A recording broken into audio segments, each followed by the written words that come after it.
we get it almost every night. When that moon is big and bright, it's a supernatural delight. Everybody's dancing in the moonlight.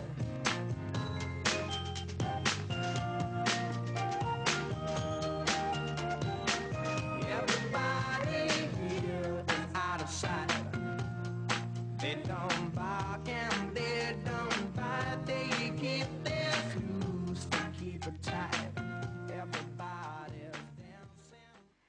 Buongiorno amici, eccomi qua, sempre puntuale nel vostro salottino di Chiacchiere e Caffè. Però oggi, se vedete il tavolino, non ci sono le tazzine e la moka, c'è un meraviglioso formaggio che sprigiona un profumo strepitoso in tutto lo studio. Perché questo? Perché oggi dedico una puntatona al formaggio. Ecco, lo vedete inquadrato, questo è un Piave DOP, ma ora ci spiegherà tutto il re del formaggio in Italia. Molti lo conosceranno già perché lo vedete nella rubrica del TG5 Gusto. Lui è Alberto Marcomini. Benvenuto Alberto. Grazie. Sono Buongiorno. felicissima di averti qui e sei in compagnia di altri prestigiosi esponenti del mondo enogastronomico. Abbiamo Luca Olivan delle Osterie Moderne, in veste, buongiorno Luca, anche di esperto e amante di vini, e poi il volto amico, già noto, è stato già qui da me, di Renato Malaman, giornalista enogastronomico per il Mattino di Padova, nonché una, insomma, delle firme anche della Guida dell'Espresso.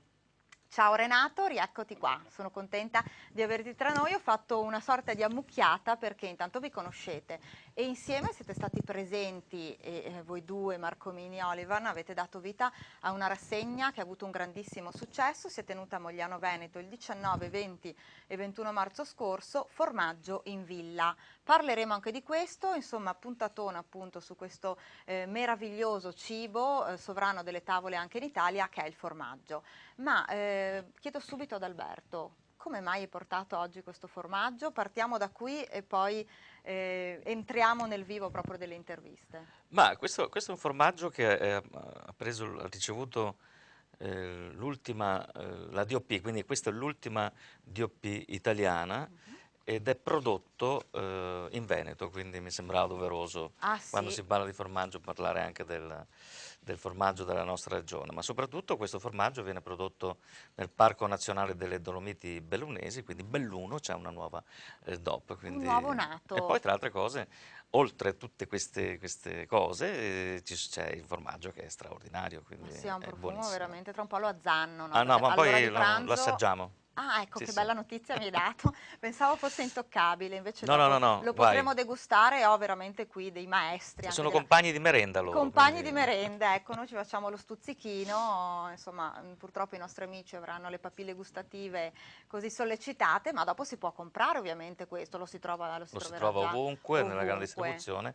Questo è un formaggio che ha 15-16 mesi di stagionatura e devo dire che quando l'ho presentato in varie occasioni ha avuto un grande successo. Ecco, volevo già sentire un po' le tue parole relativamente al formaggio, le tue opinioni, perché sei riconosciuto, e lo dico con piacere, senza dubbio come il più famoso ricercatore, selezionatore e affinatore di formaggi in Italia.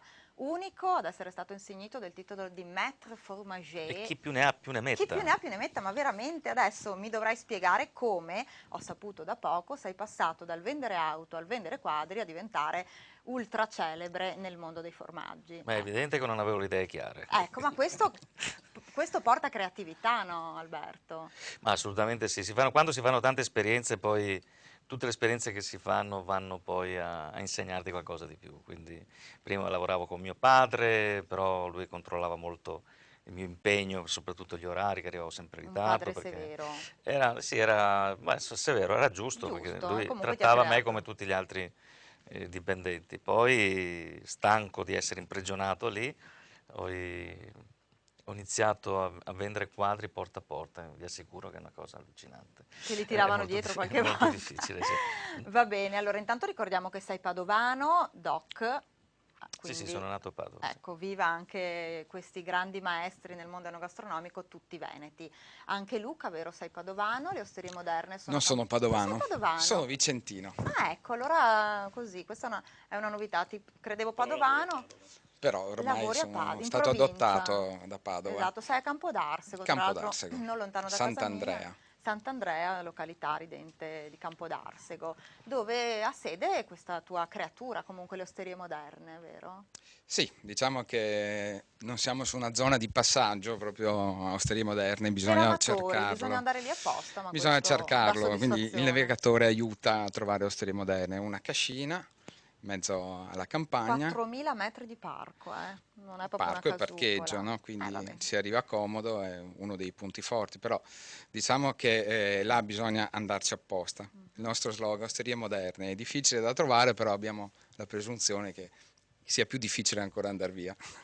Ecco, infatti io so che hai la stima anche di Renato Malamanna, mi ha parlato bene di te, quindi ho voluto che ci fossi anche tu oggi in trasmissione e ovviamente Renato non puoi non stimare Alberto Marcomini. Chiedo a te un'opinione anche su come queste figure professionali arrivano al successo in un settore, quello enogastronomico, che è un po' insomma una giungla selvaggia, diciamocelo. Alberto e Luca sono due che ci hanno messo la faccia, che garantiscono proprio con la propria presenza la qualità che poi presentano. Alberto, devo aggiungere che è anche un ottimo cuoco, l'ho visto all'opera in Umbria in condizioni anche di emergenza ed è veramente uno che ci sa fare. Sa spignattare alla grande. E sa affrontare le situazioni a rischio, questo pochi lo sanno. Ed ha un grande merito quello di avere dato dignità a delle produzioni di nicchia che invece erano mortificate dal fatto di non essere conosciute e quindi delle produzioni anche di alta montagna che non arrivavano ai mercati e quindi non reggeva l'economia che stava dietro a questi prodotti e a chi li fa. Quindi tanti piccoli produttori che l'hanno visto come un eroe in questo senso. Lui è riuscito a portare alla ribalta dei piccoli artigiani del formaggio che oggi, grazie anche alla sua opera, sono riusciti a far conoscere i loro straordinari prodotti. E quindi talent scout del formaggio, anche come abbiamo scritto in sovraimpressione, no? È una delle qualifiche, forse Alberto, che ti è più cara. Mentre Luca, anche lui, il suo merito è di avere dato un grande contributo alla cultura del vino nel suo caso, perché nel suo locale per tanti anni, anzi continua anche adesso con un altro nome, la rassegna Lunedì Vini ha portato ogni settimana alla ribalta dei vini poco conosciuti, cioè lui portava come tema i vini di un singolo territorio italiano e internazionale, di cui sviluppava, come dire, la conoscenza attraverso anche delle dispense fatte da lui, belle anche graficamente, e che io ho sempre detto sono delle delle chicche da tenere nella propria biblioteca personale, perché sono una sintesi, un bignami, un bignami dei vini, di vini anche poco conosciuti del nostro territorio nazionale. Prossimamente dedicherà una serata ai vini delle isole, ai vini dei vulcani. Dopo quindi affronta, così affronta anche dei temi molto interessanti e ecco, quello di Osterie Moderne è un approccio che Luca ha creato non accademico, non un approccio che fa paura, cioè non bisogna essere dei sommelier per accostarsi al vino a Osterie Moderne. Lì si va per assaggiare in tutta libertà, senza il timore di dire questo non lo conosco, questo non mi piace, ed è così che si avvicina, si fa cultura del vino, perché a volte io conosco persone che magari sono intimorite, dicono sì, ma io non me ne intendo, ed è un peccato, perché insomma il vino piace a tutti e tutti dobbiamo anche parlare di vino con la massima libertà. Ecco, questa rassegna che Luca ha creato ha dato la possibilità di avvicinarci al vino in maniera molto semplice. Ecco, anche più divulgativa, no? Assolutamente divulgativa, certo. Bene, allora tenevo ad avere anche il tuo parere, che posso dire illustre, perché sei uno dei giornalisti insomma più importanti nel panorama enogastronomico del territorio e non solo. E vorrei vedere un video con gli amici che ci seguono da casa, sempre di Alberto Marcomini. Poi torniamo a parlare di questa bellissima rassegna, per quello vi ho voluti qui insieme oggi, Formaggio in Villa, un grande successo che si è tenuto appunto a Mogliano 19, 20 e 21 marzo. Amici, ci vediamo il video con Alberto Marcomini, torniamo qui con i nostri ospiti tra poco.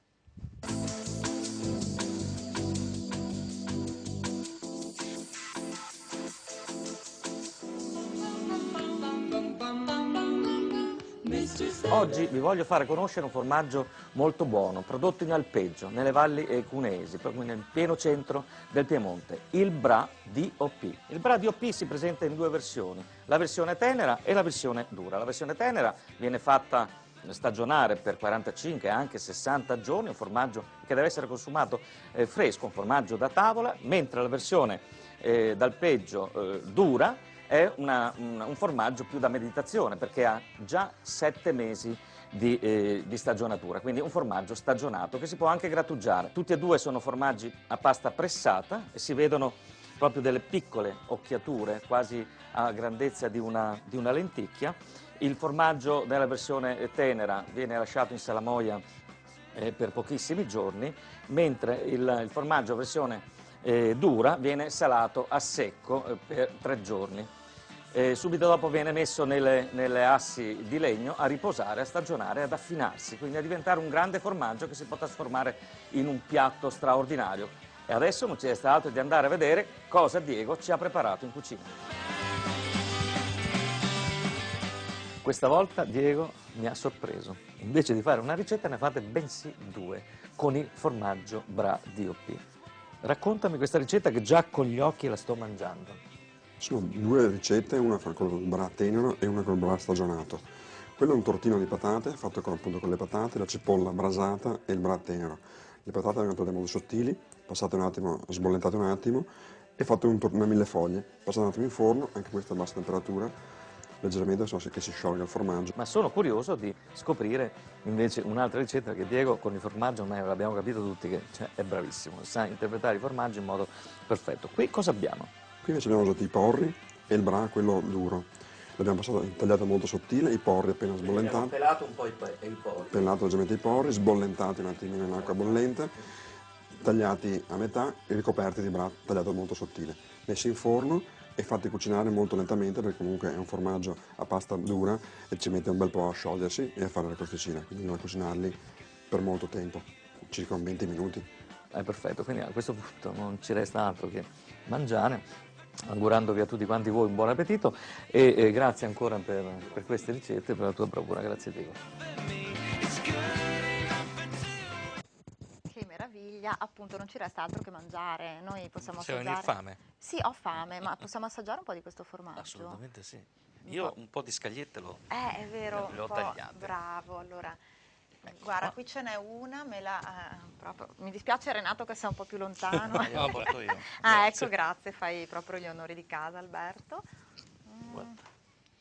Ho l'onore di degustarlo con qui davvero il grande Marco Mini, non capita tutti i giorni. Questo è un formaggio, quando si chiudono gli occhi senti un sapore di formaggio grana che si sposa con un grande gruyère svizzero, quindi un formaggio veramente molto particolare. Ma tu come hai fatto a conoscere così bene i formaggi? Cioè quanto ci hai messo davvero a dire mi sento padrone di questa materia? 30 anni. Ecco, diciamolo perché a volte si improvvisa un po' in questo mestiere, vero Renato? Sì, ci vuole ovviamente un percorso di avvicinamento perché pensiamo di sapere tutto sul formaggio, in realtà è un mondo che ha i suoi segreti e per conoscere i segreti bisogna conoscere le persone che sono custodi di questi segreti e l'abilità di Alberto è proprio quella di andarseli a cercare. Io ho assistito a un incontro, ero presente all'incontro tra lui e Rodeghiero su a Cimalarici, ed è straordinario proprio il feeling che si è creato proprio perché queste persone gli hanno dato fiducia perché hanno capito che è un esperto e che gli possono confidare i loro segreti, lo fanno entrare nel loro mondo, ecco. Anche dal punto di vista umano è una cosa che colpisce molto. Certo, d'altronde Marco Mini. Sembra quasi mio fratello. È davvero, ma come non potevano mettervi tutti insieme appassionatamente oggi? Luca, com'è nato l'incontro con Alberto e soprattutto questo sodalizio, no, che ha portato alla creazione di questo evento strepitoso perché ha avuto numeri importanti, un successo riconosciuto, formaggio in villa? Alberto l'ho conosciuto a Osterie Moderne perché è stato uno dei tanti personaggi che nel corso delle manifestazioni abbiamo invitato e da lì è nata un'amicizia, proprio magari per lo stesso modo di vedere le cose. E poi ci siamo ritrovati spesso a fare delle riunioni in osteria, ovviamente. Che sacrificio, vero? A trincare. Non diciamo come però, esatto. non diciamo come. Posso dedurlo. E da lì, sai, sono partiti un po' dei desideri, dei sogni. Su questo il tutto era nato attorno al progetto della guida dei formaggi, che però aveva dei tempi molto lunghi. E quindi poi ci siamo detti, ma dobbiamo fare qualcosa di subito, di immediato. E quindi un anno fa abbiamo creato il giornale, una free press, Carta da Formaggio. Esatto, che di cui parla siete direttori responsabili, direttore, insomma. Il direttore Alberto, io diciamo lo aiuto, no, nelle cose. E parla di storie legate ai personaggi del formaggio. È stato questo, diciamo, il successo di questa free press qua, che diffondiamo in oltre 4.000 ristoranti in modo un po' atipico e ha avuto un grande successo. Cioè sia la testata che poi tutto carta quello che da ne è nato formaggio, intorno. quindi ve lo dico, abbiamo avuto tanti riconoscimenti, apprezzamenti. E un giorno, era fine dell'estate scorsa, sempre non diciamo come. Ormai sei capito. Ditemelo, fatemi fare uno Noi siamo scoop. amanti dell'ambrusco, quindi ne abbiamo parecchie bottiglie. Ho capito, magari non accompagnato a degustazioni, quindi in te così. Sì, quindi Ecco. tra la seconda e terza bottiglia Esatto, a avevo stomaco detto, ma vuoto eravate oltre. potremmo magari organizzare un qualcosa, no? Legati al formaggio per festeggiare il primo anno della nostra appunto free press. E da lì è venuta l'idea di creare Formaggio in Villa. Sì, appunto, non una cosuccia, perché è davvero Villa Braida è una location bellissima, elegante e molto spaziosa, quindi sono arrivati in centinaia, avete dovuto quasi chiudere le porte, è vero o no? Addirittura migliaia. Migliaia, allora, Sì, numeri pazzeschi, vediamo qui il logo. Dimmi, abbiamo Luca. avuto appunto questa idea che si è tramutata in 1 a 3 giorni e ci siamo messi a ragionare anche sul tipo di manifestazione che volevamo. E da lì io ho portato la mia esperienza degli eventi che comunque faccio con Federico, che è mio socio a Osterie Moderne, quindi di creare una formula di degustazione molto immediata, semplice. Infatti abbiamo allestito dei banchetti di degustazione con la presenza del produttore, molto semplici però molto efficaci, dove si poteva assaggiare con chi produce il formaggio stesso. E questa è stata una delle formule di successo della manifestazione. Non speravamo, ma abbiamo avuto veramente un grande riscontro sia da parte di chi partecipava come espositore, quindi dei produttori di formaggio, ma anche delle persone che sono intervenute, cioè il pubblico. Ecco, do un po' di numeri, no, che rendono conto di questo successo. Leggo qui, 100 produttori e affinatori di formaggio, 4.000 visitatori, gourmet appassionati del gusto e del bien vivre, turisti enogastronomici, 1.000 visitatori professionali, ristoratori, gastronomie, wine bar, hotel e 30 testate giornalistiche. Tra questi ci eravamo intrufolati anche io e Renato, quindi devo dire che ho avuto il privilegio di assistere dal vivo a questa meravigliosa rassegna, ero alla cena di gala, ho mangiato benissimo, quindi davvero complimenti a tutti e due per questa grande manifestazione, penso avrà un proseguo. O no, sì, perché siccome noi siamo un po' masochisti, ecco appunto. Quindi non ci vogliamo tanto bene. No, perché deve essere tanto impegnativo. Allora abbiamo pensato che non bisognava fare un torto al salame. Allora il terzo, spero che sia ormai ufficiale, il terzo weekend di ottobre faremo i salumi italiani in villa. Ah, che meraviglia! Con lo quindi stesso una bella format. E devo anche dire che se non ci fosse, salumi in villa. Se non ci fosse stato il mio fratello Luca a organizzare questa cosa, io non sarei mai riuscito a farla. Quindi perché ti ha sono molto travolto e distratto coinvolto. Io, sì. Sei un po' distratto. Sono distratto e poi sono sempre in movimento. Sei quindi... genio e sregolatezza, sai cosa si dice, no? Di ecco, quelli appunto, genio, creativi. non so, sregolato sì. Sei considerato comunque, insomma, io dico genio del formaggio, però cito per far vedere che non sono di parte quello che dice il gambero rosso di te. Grande scopritore e stagionatore di formaggi italiani e stranieri, Alberto Marcomini, tra i primi in Italia ad aver svolto la professione di affinatore, è stato il primo italiano insignito in Francia del titolo di maître formager. Marcomini è una vera autorità in materia, non lo dico io, se no sembro di parte perché mi sei simpatico che sei qui, lo dice il gambero rosso che insomma Renato è una delle istituzioni, vero, dal punto di vista enogastronomico in Italia. Microfonino sì, Renato. Assolutamente un parere autorevole, un giudizio ampiamente meritato da parte di Alberto. E ecco, l'apertura di questa nuova frontiera darà la possibilità di portare in vetrina altre eccellenze italiane, perché in un periodo come questo è sbagliato pensare che la qualità passa in secondo piano, cioè che conta solo il prezzo, conta anche la qualità, perché si può mangiare meno, mangiare meglio, mangiare un po' meno fa bene a tutti, Sì, infatti ma abbiamo le possiamo scorte. concederci di invece mangiare meglio, perché questo fa anche molto meglio alla nostra salute oltretutto. Allo spirito, certo. E quindi ecco queste manifestazioni dove, ripeto, loro due ci mettono la faccia, danno questa possibilità di conoscere da vicino dei prodotti che molto spesso non si trovano sugli scaffali dei negozi, della grande distribuzione. Per fortuna a volte direi, che non sono nel GDO, magari però bisogna sono cercarli. prodotti, come dicevo prima, che alimentano una microeconomia fatta di piccoli artigiani, di persone che traggono da questo il loro sostentamento e che senza la possibilità di vendere i loro prodotti rischiano, ahimè, di chiudere. Quindi continuano però con passione. ben venga ecco, l'organizzazione di queste manifestazioni, e credo che il successo di pubblico, prima ancora che di critica, sia la testimonianza dell'interesse e della voglia di andare oltre il già visto, ecco, di capirne di più e di farne una cultura gastronomica. Sai, Renato, secondo me la cosa che è stata carina, anzi molto bella, che abbiamo avuto espositori molto giovani. Ah, bello, questo è un bel segnale. E quindi no? è un segnale che i giovani si stanno in qualche maniera attrezzando per diventare, sono già bravi casari, però per magari ritornare nelle malghe che sono state chiuse. C'è una riscoperta dei mestieri di una certo. volta, del fascino, no? Dell'antico mestiere. È un fenomeno che abbiamo visto per esempio col vino, perché 20 anni fa c'era stato il clamoroso sorpasso nei consumi da parte della birra, e il vino, proprio grazie ai giovani, grazie a una cresciuta cultura di settore, è riuscito a recuperare e a tornare in testa nei consumi in Italia.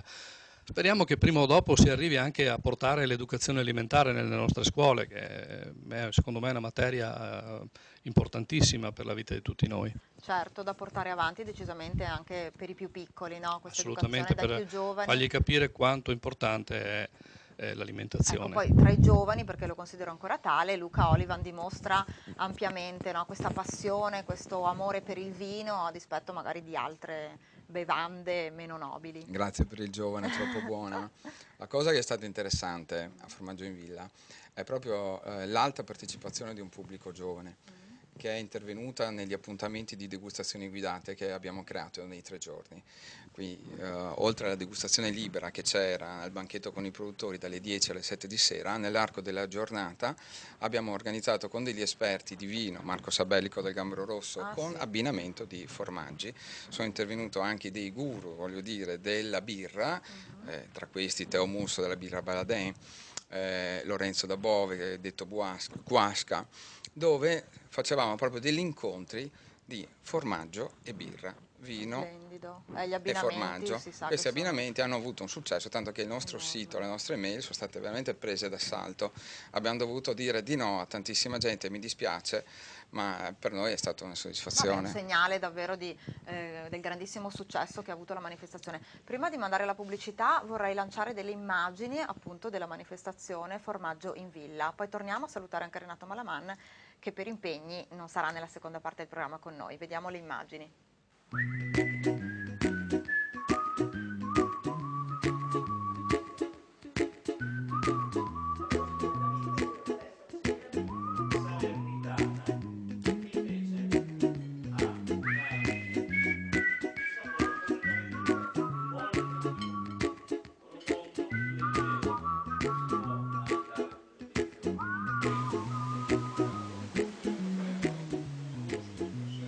Here's a little song I wrote. You might want to sing it note for note. Don't worry. Be happy. In every life we have some trouble. When you worry, you make it double. Don't worry. Be happy. Don't worry. Be happy now.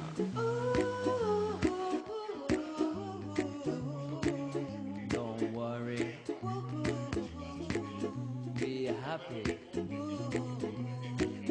Don't worry, be happy.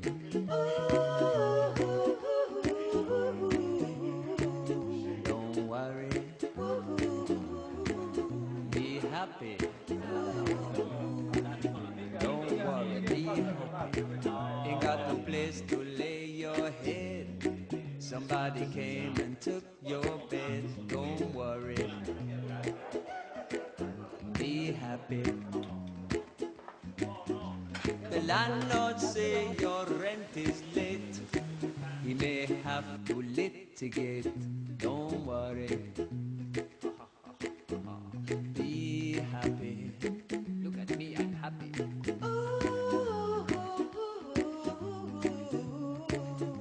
Don't worry, be happy. Hey, I give you my phone number. When you're worried, call me. I'll make you happy.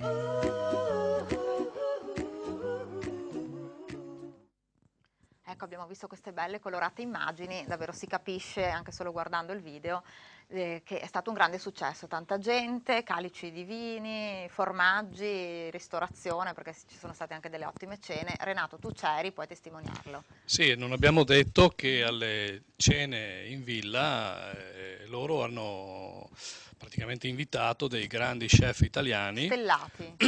alcuni stellati anche, che hanno preparato delle cene con dei piatti a base di formaggio, quindi il formaggio interpretato dalle grandi firme, dagli chef più importanti. Nell'ultima serata c'erano Perbellini, per i dolci meravigliosi. Perbellini di Verona, Salvatore Tassa, che è un ciociaro, molto bravo appunto, e poi c'era Davide Filippetto, che è un emergente padovano di storia d'amore Borgoricco, e quindi abbiamo visto tre pensieri diversi con un denominatore comune: il formaggio in cucina. Con il guru, possiamo chiamarlo anche guru, Alberto Marcomini. Va bene, allora io devo lanciare la pubblicità. Renato, tu non puoi esserci nella seconda parte, però insomma grazie per essere stato così Grazie per a voi. noi una mezz'oretta e per averci dato così la tua visione da super esperto del panorama enogastronomico, in veste ovviamente di giornalista del Mattino di Padova e anche di uno dei curatori della guida dell'Espresso. Grazie, so che sei impegnato anche al Vinitaly in questi giorni, fai una capatina. Sì, domani. Ecco, va bene, allora lancio la pubblicità, amici, torniamo tra pochissimo sempre con Luca Olivan e Alberto Marcomini per continuare a parlare di formaggio. A tra poco.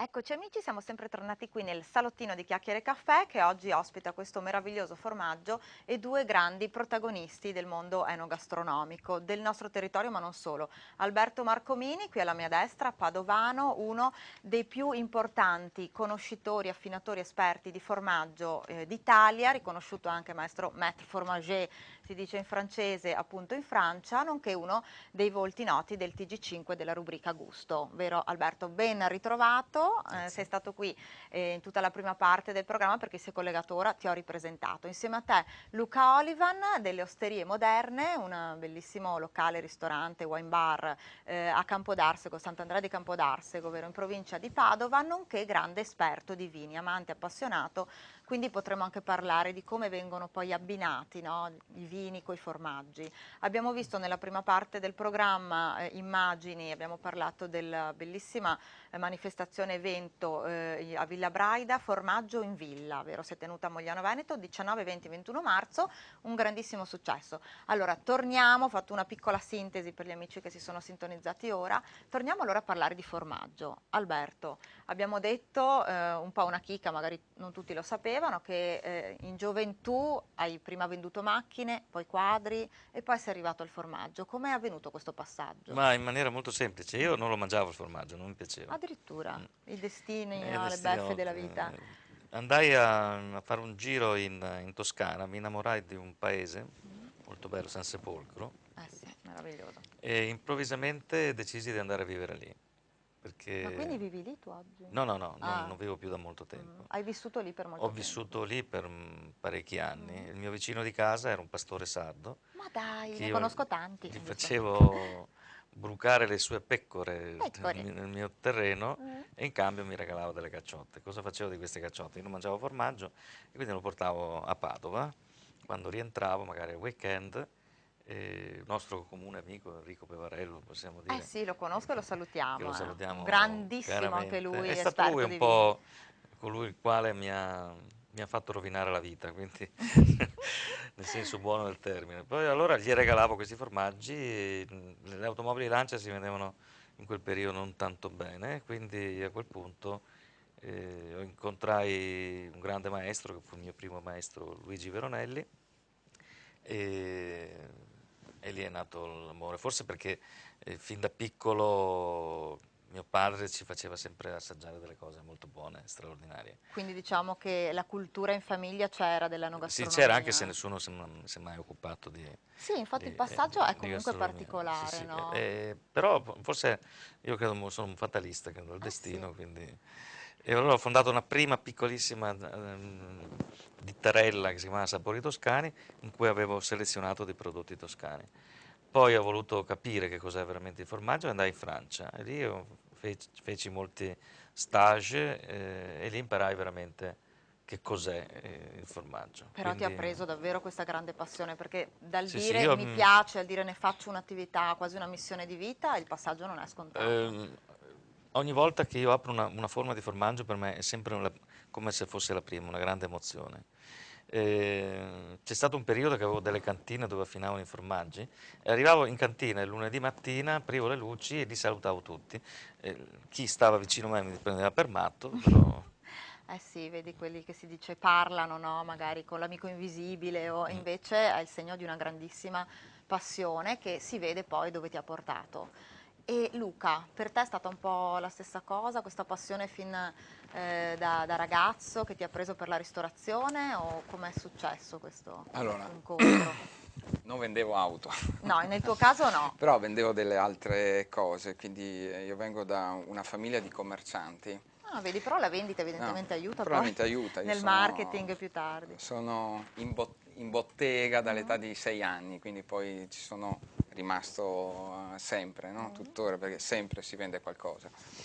E, i miei hanno ancora tutt'oggi un negozio d'abbigliamento, no? Cioè, il passaggio, secondo me, forse ecco, cioè, c'entra questa cosa, no? Quindi la formazione è quella della moda, anche se non è alta moda, però ci sono certi meccanismi che ti rimangono dentro. Sì, E quindi il fatto di prevedere, ecco, il fatto di cioè, prevedere quello che andrà di moda, quello che ti chiederà fra qualche tempo, no, il cliente, il consumatore, eccetera, è stato ecco, una sensibilità che ho sviluppato da questo primo lavoro.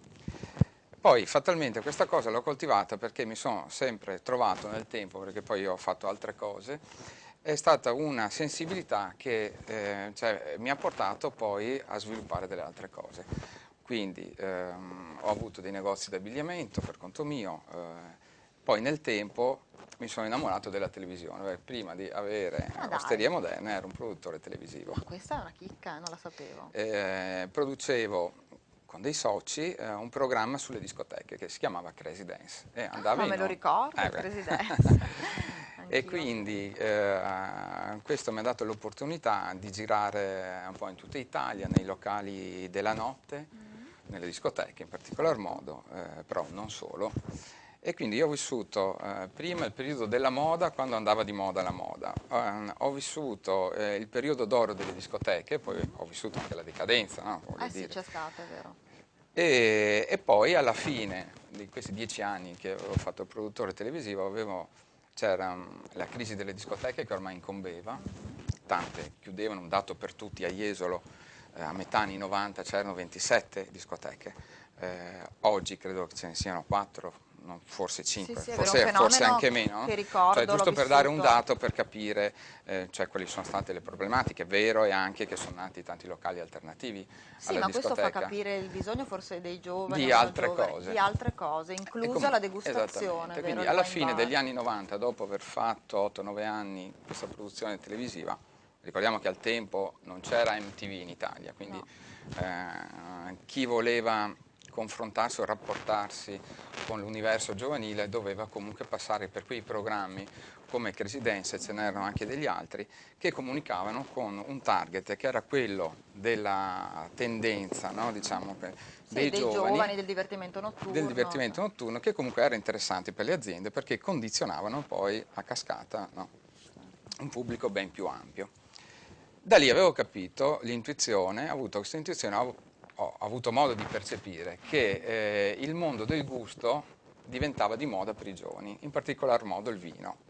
E quindi, e infatti anche le enoteche classiche erano sempre piene. Avevo trovato una vitalità che non trovavo più nelle discoteche, che vuol dire erano in fase, diciamo, calante. E quindi vedendo delle enoteche che erano sempre belle, piene, ma gli stessi grandi DJ prima di andare, si andava a Rimini, prima della grande festa al Prince o al Cocorico, si passava nell'enoteca giusta a bersi un calice di vino. E quindi se lo facevano le opinion leader, ho detto probabilmente, lì ho capito che il vino, parliamo ecco, da metà degli anni 90, avevo capito che il vino probabilmente poteva diventare una tendenza, un mondo di riferimento per i giovani. Da lì dopo ho fatto delle considerazioni, avevo visto che mancavano dei locali dove si beveva vino per i giovani, cose che invece c'erano già per la birra, perché comunque da anni erano già nati ed erano già presenti pub tematici, probabilmente sovvenzionati dalle grandi aziende di birra.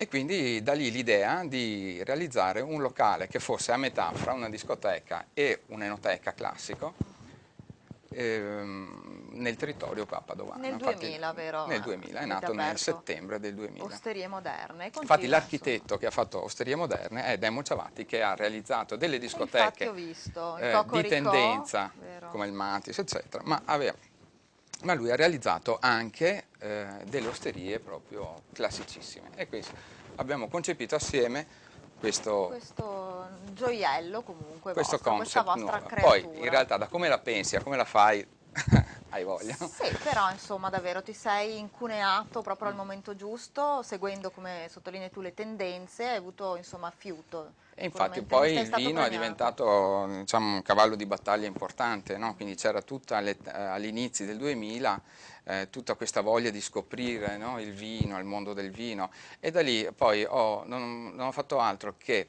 trasportare dei meccanismi che c'erano già in discoteca. Se vuoi, chiamiamolo col parolone, il marketing delle discoteche, e l'ho portato in un settore in cui era invece molto più tradizionale, come la ristorazione. Quindi io preparavo i biglietti come le discoteche e li preparavo per il ristorante, dove si creava l'aspettativa all'evento, dove in console non c'era più il grande DJ, ma magari c'era un grande vino. E questa cosa accade ancora tuttora, ogni lunedì c'è un appuntamento con, secondo me, un grande vino. Però, sai, considero un grande vino anche magari quella piccola nicchia, quel piccolo vino che è da scoprire. In questo senso sei anche tu un talent scout dei vini, come Alberto Marcomini lo è per i formaggi, no? Alberto, ero incuriosita invece dal meccanismo che magari hai incontrato tu nel tuo mondo, chiamiamolo tuo, quello dei formaggi. Quando tu hai avvertito questa passione, no, per il formaggio, com'era il panorama proprio in Italia? Tristissimo. Triste, vero? Molto Cioè, triste, sì. non è come oggi, c'è più vivacità, più cultura, più curiosità. Ma bisogna risalire agli anni 60, che il boom economico aveva fatto dei gravi danni. C'erano soltanto grandi caseifici come Galbani, Invernizzi, Cademartori, come per i salumi c'era Negroni, Citterio. Sì, comunque i grandi marchi. Si era annullato praticamente l'artigianalità dei prodotti.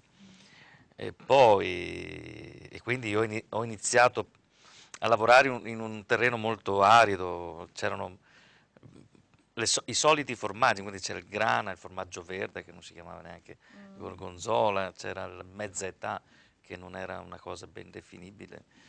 E allora ho pensato che forse dovevo andare da chi aveva già molto tempo prima ha fatto una grande operazione di promozione del proprio territorio, quindi la Francia.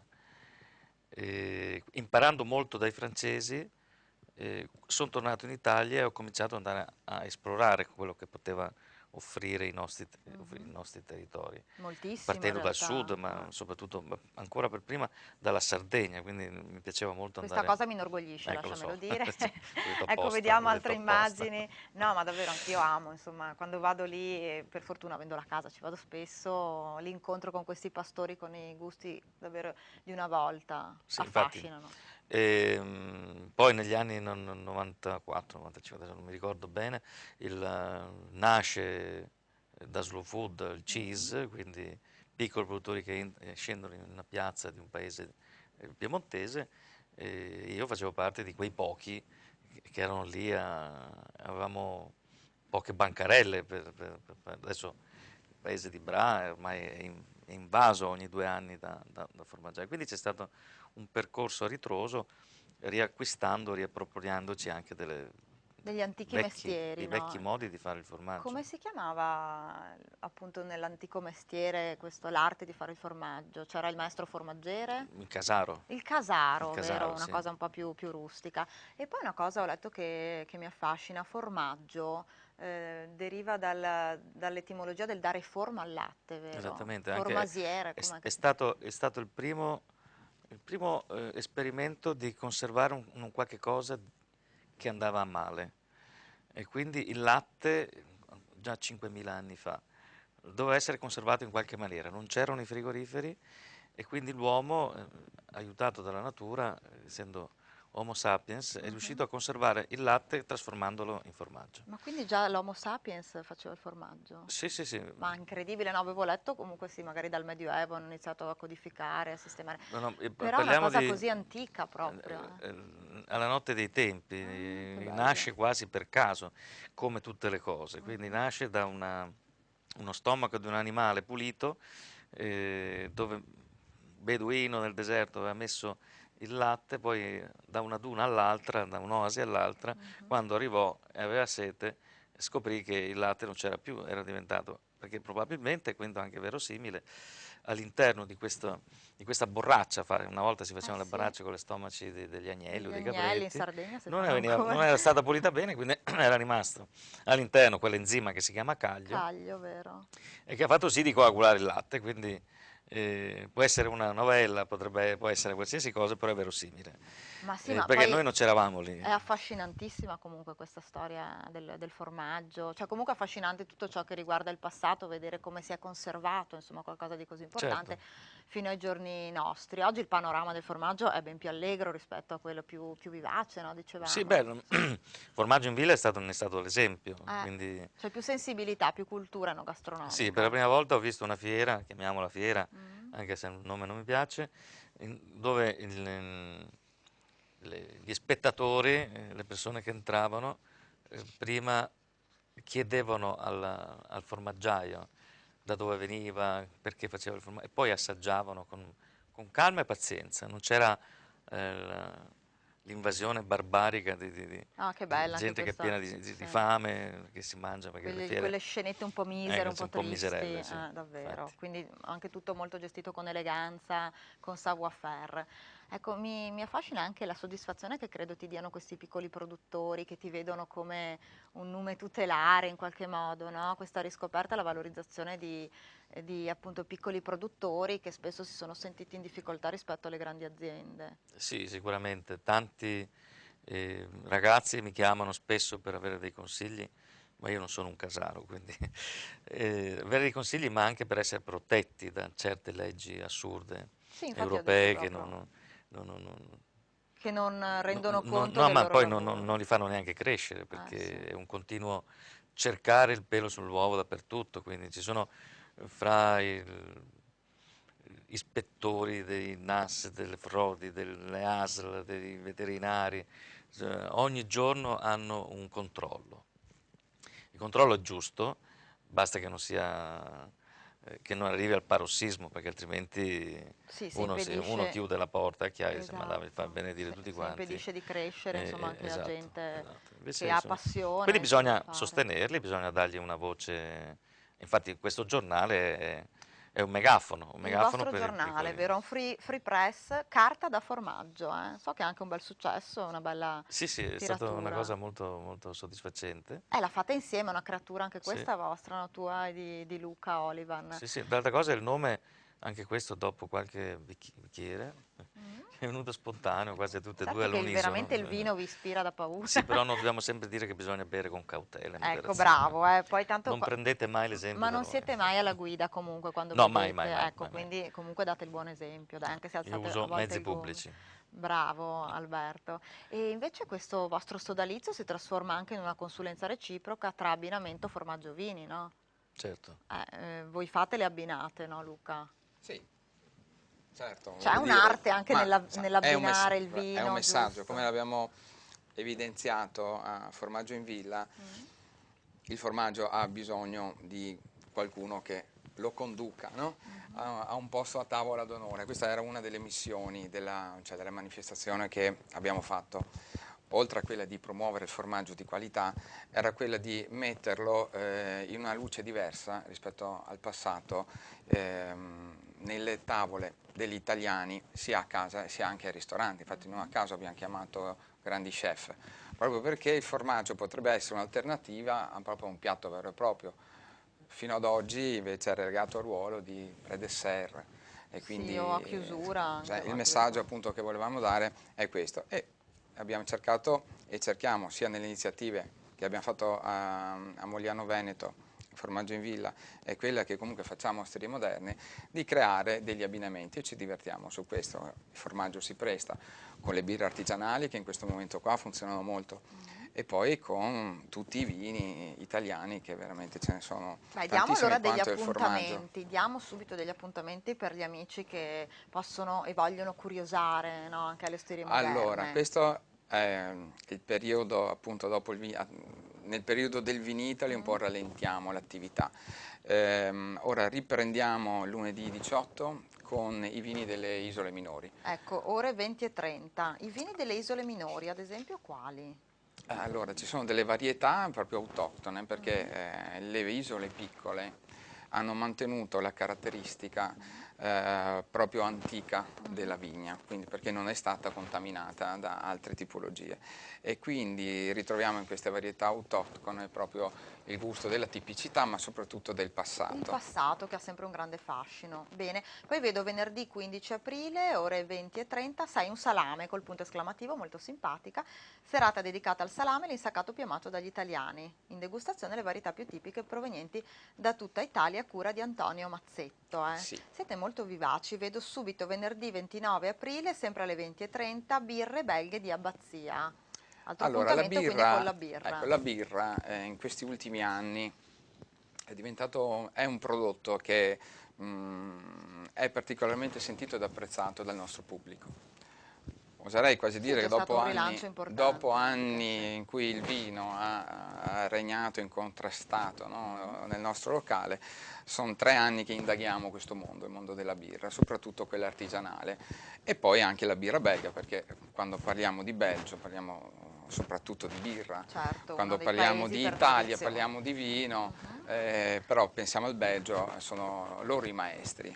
Però è vero anche che i nostri microbirrifici hanno sviluppato una varietà veramente interessante di birra, diciamo la fantasia italiana è venuta fuori anche in questo caso e quindi alterniamo serate di birre artigianali italiane a serate con le birre belghe. Allora, per ogni informazione, siccome poi magari anche gli amici da casa hanno la memoria giustamente corta con tutto quello che gli dico ogni giorno, invito tutti a collegarsi al vostro sito internet. osteriemoderne.it. Perfetto. Ecco, vale la pena sottolineo un'altra cosa perché proprio è una chicca, il 2 maggio c'è una grande serata con il top dello champagne, quindi le cuvée più prestigiose, più costose, quelle proprio inavvicinabili, ecco, potranno essere degustate con abbinamento a una cena proprio il 2 maggio. 2 maggio, quindi sempre alle Osterie Moderne di Sant'Andrea di Campodasso. Non mancheranno i formaggi. Ma ci sarai anche tu, Alberto, allora. Quindi il sodalizio continua, amici, andate sempre sul sito delle Osterie Moderne ad informarmi, vedrete che ci sarà anche Alberto Marcomini. Hai anche tu un tuo sito, Alberto? Ma io non uso il computer. Ah, bene, allora avete anche in questo i sapori del passato, bravo. Il sito lo fa lui, è Carta da Formaggio, www.cartadaformaggio.it. Allora diamo quello con tutte le novità anche legate, insomma, a questo grande guru del formaggio che è Alberto Marcomini. Io vi ringrazio davvero, per me è stato un onore e un piacere avervi qui, quindi amici salutiamo Alberto Marcomini, talent scout del formaggio, l'abbiamo definito così, ma avete sentito quanto è esperto e prestigioso, riconosciuto in tutto il mondo il suo talento, e poi Luca Olivan, titolare delle Osterie Moderne, poi grande cultore e appassionato di vini.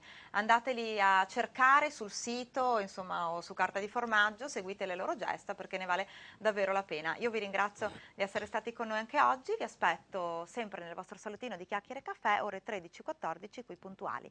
Ciao a tutti e alla prossima.